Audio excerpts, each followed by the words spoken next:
Mountain peak of prophecy, yan. Doon sa lesson 3, yan. Sa Bible po,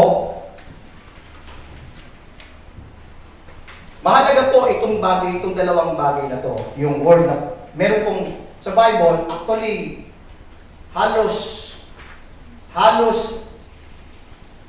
60% o 70% na nilalaman ng Bible ay prophecy. It's all about prophecy. Pero huwag natin kakalimutan na merong part ang Bible na tinatawag ng mystery. Ano yung prophecy?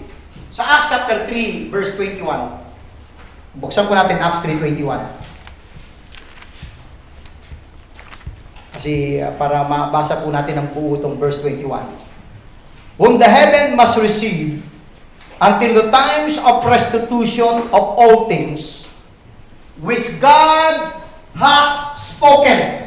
I want you to know the word, hath spoken, by the mouth of all His holy prophets.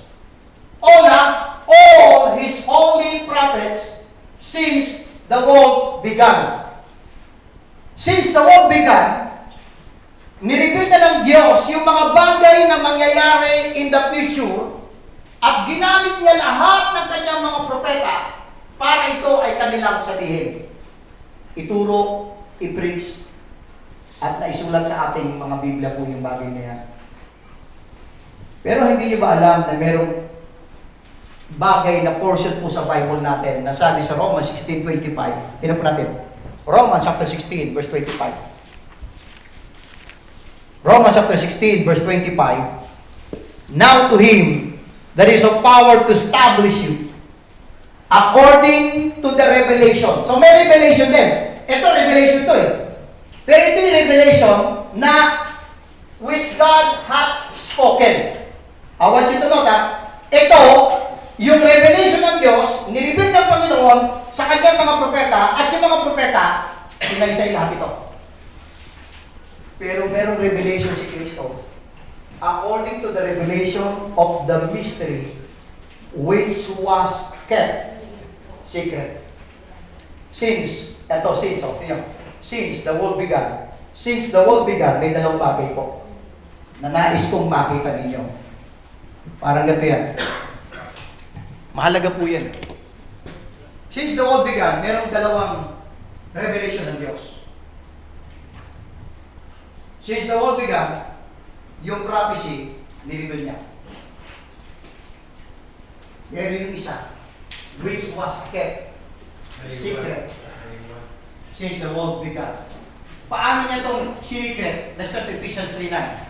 Ephesians chapter 3, verse 9. Saan niya po ito naging, paano ito naging sikreto? Pakibasa nga, Ephesians 3:9. Sige po. Verse number 9. And to make all men see what is the fellowship of the mystery. Wait, paano itong mystery ito? Which from the beginning of the world has been hid in God. Tinago talaga ito ng Diyos. Ang term ng Bible ay mystery.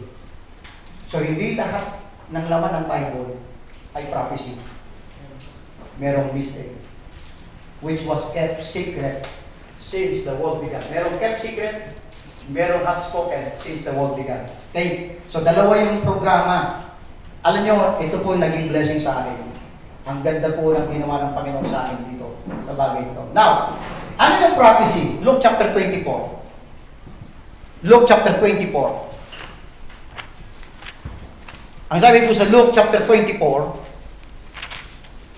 verse 25 to 27, ano itong spoken na to?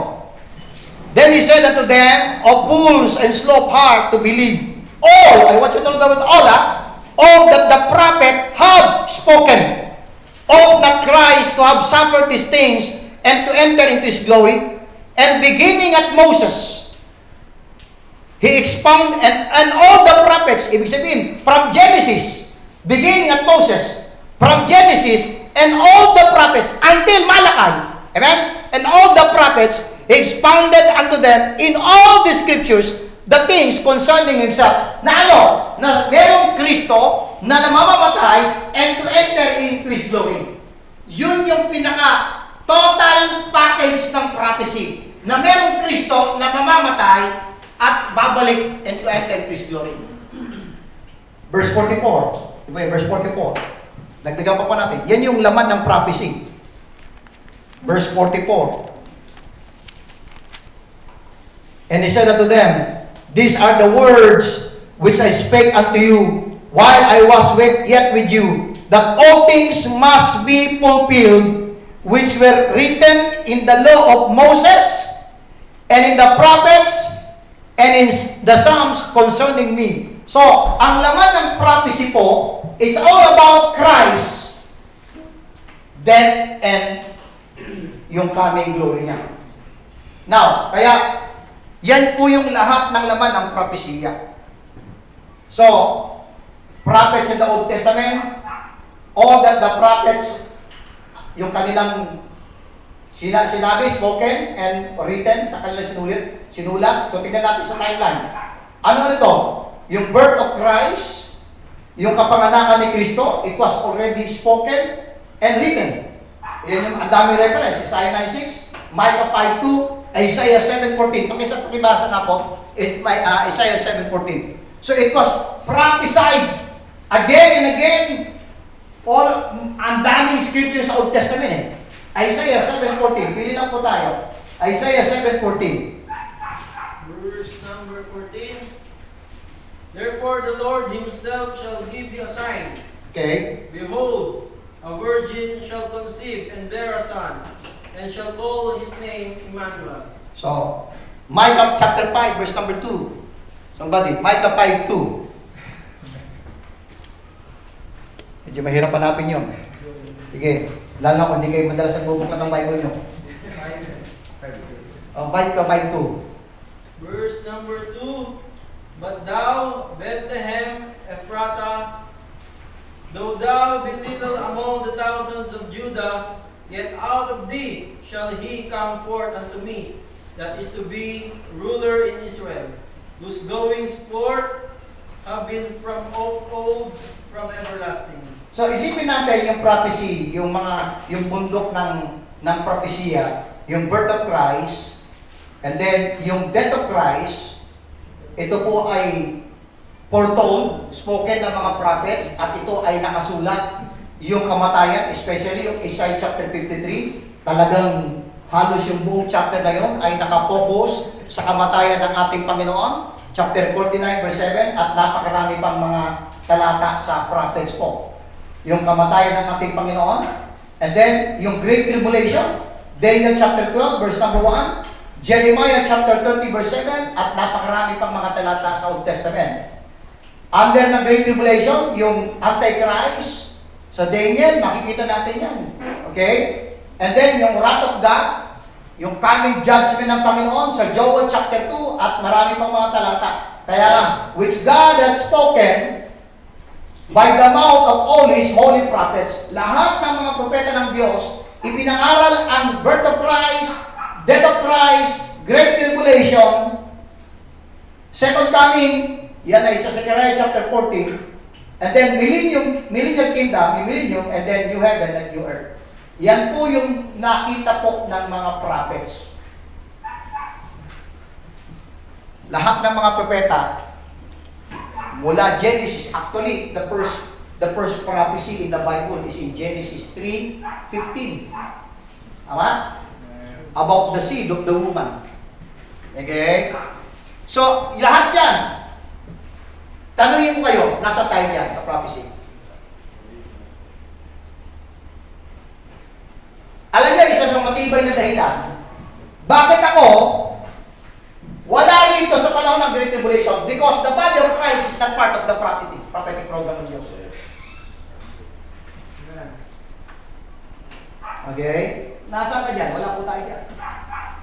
Wala po dyan ang church sa prophetic program ng Diyos. Now, merong bagay na hindi po nireveal ng Diyos sa mga propeta. Ito po, by the way, 1 Peter po tayo. Tingnan mo na. 1 Peter. Ito po yung pinaka-main focus po ng prophetic program ng Diyos. 1 Peter chapter, I think, tingnan ko muna po. The sufferings of Christ, tama? 1 Peter 1 ba? 1:11. Now, watch. Tingnan nyo, verse 10 muna tayo. Of which salvation the prophets have inquired, and searched diligently, who prophesied of the grace that should come unto you. Ano itong pinrapisay nila? Searching what or what manner of time the Spirit of Christ which was in them did signify.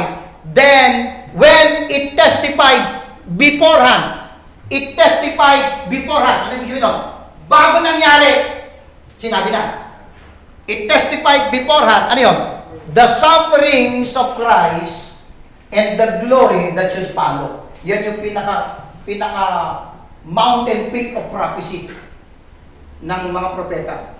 Yung suffering ni Kristo at yung kanyang pagbabalik. Kaya nga sabi sa Luke 24 verse 25-27, all that the prophet have spoken tungkol sa, diba tayo sa Luke 24, yan po yung pinakalaman ng prophecy patungkol kay Kristo. Luke chapter 24, balik tayo. Patibayin natin yung 1 Peter 1:10-11. Luke chapter 24. Balik tayo sa Luke 24 po. Sabi po sa Luke chapter 24, verse 26. 25 muna. Then he said unto them, O fools and slow of heart to believe all that the prophet have spoken. All that the prophets have spoken. All that Christ, ito yung mga sinabi ng mga propeta, to have suffered those things, the suffering, and to enter into His glory. The glory that should follow. Yun yung pinaka mountain peak of prophecy ng mga prophets sa Old Testament. Wala po tayo dyan. Asa po tayo? Ito, merong hidden valley po. May hidden valley po na tinatawag natin unrevealed to all the prophets in the Old Testament. Pag hindi po natin nakita yan, pag hindi po natin nakita na mayroong dalawang revelation ng Diyos, doon po nagkakaroon ng problema.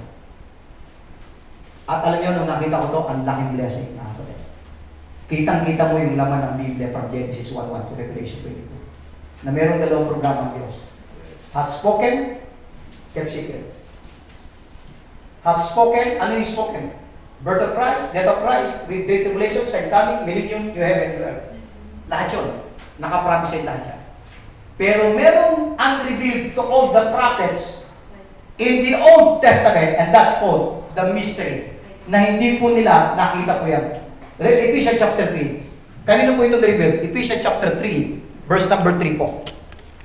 Ephesians chapter 3, verse number 3 po.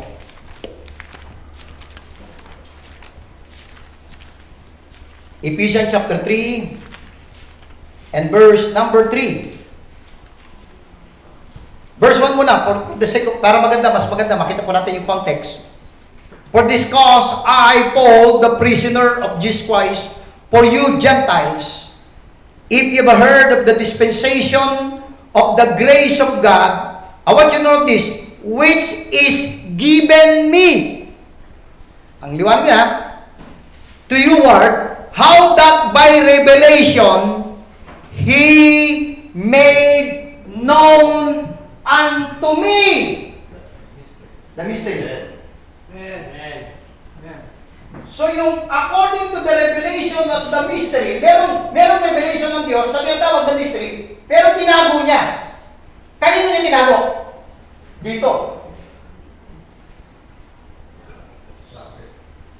Okay? It was hidden God. Right. Kaya, lahat ng prophets, kung ano lang niribig ng Panginoon sa kala, eto yun. Pero merong bagay na hindi po na-reveal sa kala, ang tawag doon, mystery.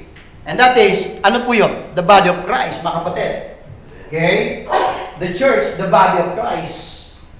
Okay? Tingnan po natin, Ephesians chapter 5. Ephesians chapter 5.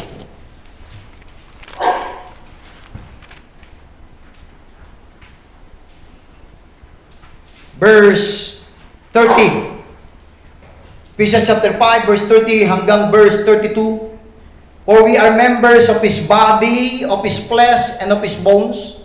Verse 31. For this cause shall a man leave his father and mother, and shall be joined unto his wife, and they two shall be one flesh. Verse 32. This is a great mystery.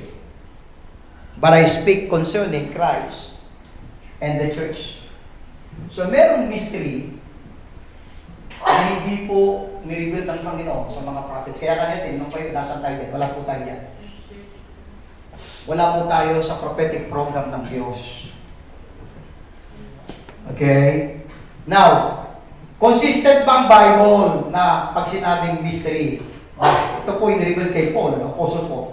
Basahin po natin ito, 1 Corinthians 2:7. Consistent po ang Bible na mayroong mystery na unrevealed po sa mga panahon natin, panahon na nakaraan din po. Dito po. Yan, basa po natin. 1 Corinthians 2:7. 1 Corinthians chapter 2, verse number 7. Pakitingnan po natin. Sige po, pakibasa. Verse number 7. Basahin po natin lahat po yan, ha? Sige. But we speak the wisdom of God in a mystery, But we speak the wisdom of God in a mystery, even the hidden wisdom, even the hidden wisdom, which God ordained before the world unto our glory. before the world, it was already ordained itong hidden wisdom na to. Pero it was kept secret. Okay? Another verse. Ephesians chapter 3, verse number 5. Pakibasa. And then verse 9. Verse number 5, which in other ages was not made known unto the sons of men, Yes. as it is now revealed unto His holy apostles and prophets by the Spirit. Verse 9. Number 9, and to make all men see what is the fellowship of the mystery, which from the beginning of the world has been hid in God, who created all things by Jesus Christ. Colossians 1:26. Consistent ba yung consistent ba itong teaching na to na mayroong mystery na itinago ng Diyos na hindi niya pinakita sa lahat? Yes, consistent ang Bible po, ha. Okay, Colossians 1:26. Verse number 26, even the mystery which has been hid from ages and from generations, but now is made manifest to His saints. Amen. Praise God. But now is made manifest to His saints. Okay? So, we're not part of the mystery and prophetic program. Kaya, hindi ko kinakatakutan to. Okay? Hindi tayo papasok dito. Because we're not part of the prophetic program ng Diyos. Hanggang kailan ito mag-e-end itong hidden valley na to bago magganap ito? Pagdating ng rapture. Amen. 1 Corinthians 15. Yung rapture ba part ng mystery? Yes, 1 Corinthians 15. 1 Corinthians chapter 15.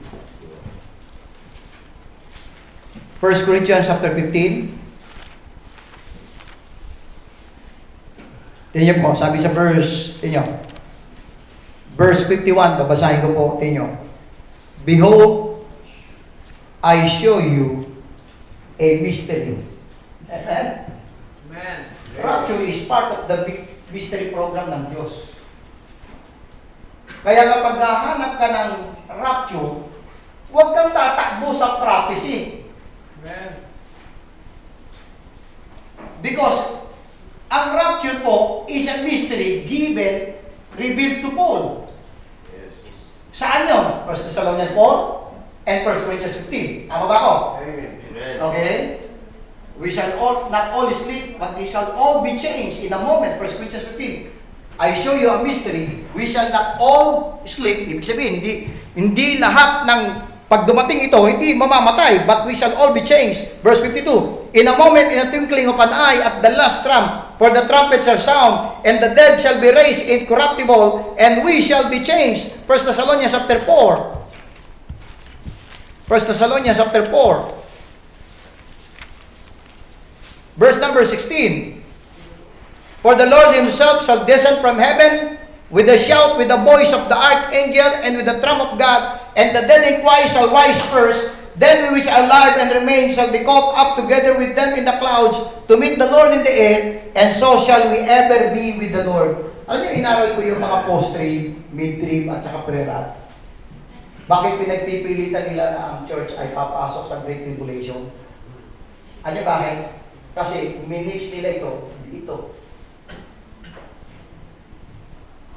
Ilagay mo naman ang church sa Matthew 24, talagang papasok talaga sa Great Tribulation ng church. Pag nilagay mo doon ang body of Christ sa Matthew 24. But we are not part of the prophetic program ng Diyos. Tayo yung hidden valley, unrevealed to all the prophets in the Old Testament, na nireveal ng Panginoon kay Paul. Mahalaga po yung bagay po na yan. At kaya nga, dalawang klase yung revelation ng Diyos. Prophecy and mystery. Yung prophecy as spoken by the mouth of all these holy prophets since the world began. Pero yung mystery, which was kept secret since the world began. So, in a nutshell, isang salita, nutshell. Okay? Dalawa yung programa ng Diyos. Pagpasok ng Genesis 3:15, binatag niya na agad yung prophecy. Ginamit niya lahat ang mga propeta. All throughout hanggang sa Malakay. Pero pagdating ni Paul, nireveal niya yung kept secret since the world began. Okay, which has been hid. Itinago ng Diyos hanggang sa ito nireveal ng Panginoon kay Apostol Pablo. Hindi ko itinataas si Pablo. Hindi. Minsan nami-misinterpret ko tayo dyan, brother. No. But, merong inireveal ng Panginoon kay Pablo para po sa atin na mga Kristiyano. Okay? Saan yun? Ephesians chapter 3. Balik tayo sa Ephesians chapter 3. For this cause, I, Paul, the prisoner of Jesus Christ, for you, Gentiles. If ye have heard of the dispensation of the grace of God, which is given me, to you, word.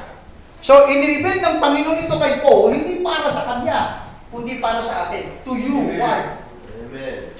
Okay? It is for the body of Christ. How that by revelation, verse 4, how that by revelation, He made known unto me the mystery, as I wrote afore in few words, whereby, I want you to note verse 4, whereby, when ye read, ye may understand my knowledge in the mystery of Christ. I want you to know, whereby. Ano yung whereby na yun? When you read. Ano yung, para pag nabasa nyo ito, you may understand my knowledge in the mystery. Kasi, imagine mo, ang laman ng Bible is all about prophecy. And then all of a sudden, biglang may niribig ng Panginoon kay Paul, nakakaiba sa lahat. Kaya sabi niya sa verse 3, ano yun? Sino yung verse 3? How that by revelation He made known unto me the mystery, as I wrote afore in few words. Ito pong Ephesians, ito po yung prison epistle po ni Paul. Pero during nung Acts period, nung siya pa'y hindi pa nakukulong, naisulat po niya yung Romans, Galatians, Thessalonians, yun. Okay, Romans, Galatians, Thessalonians, ano ba? Help me out. Romans, Galatians, Thessalonians, meron pa isa pa? Corinthians. Yan yung mga sinulat niya na binabanggit niya doon sa Ephesians 3. Nasabi niya sa Ephesians 3, as I wrote afore in few words. Kasi paminsan-minsan binabanggit niya yun sa Romans, sa Corinthians, sa Galatians, sa Thessalonians. Para ano? Kasi Ephesians na ito na yung total revelation ng Diyos kay Paul, lahat Okay, doon sa prison epistle niya Yung Ephesians, Philippians, Colossians, 1st and 2nd Timothy, and Titus, and Philemon. Okay? Nandun na sa Ephesians, sa Colossians, sa Philippians, andun na, nilatag na ng Panginoon lahat ng instruction ng Panginoon para sa body of Christ. Kaya sabi ni Paul, verse 3 again, how that by revelation He made known unto me the mystery, as I wrote afore in few words, whereby, when you read, so you need to read yung mga sinulat ni Paul. Bakit? ye may understand my knowledge in the mystery of Christ. So you need to read Romans to Philemon, para maunawaan mo itong mystery na nireveal ng Panginoon kay Paul.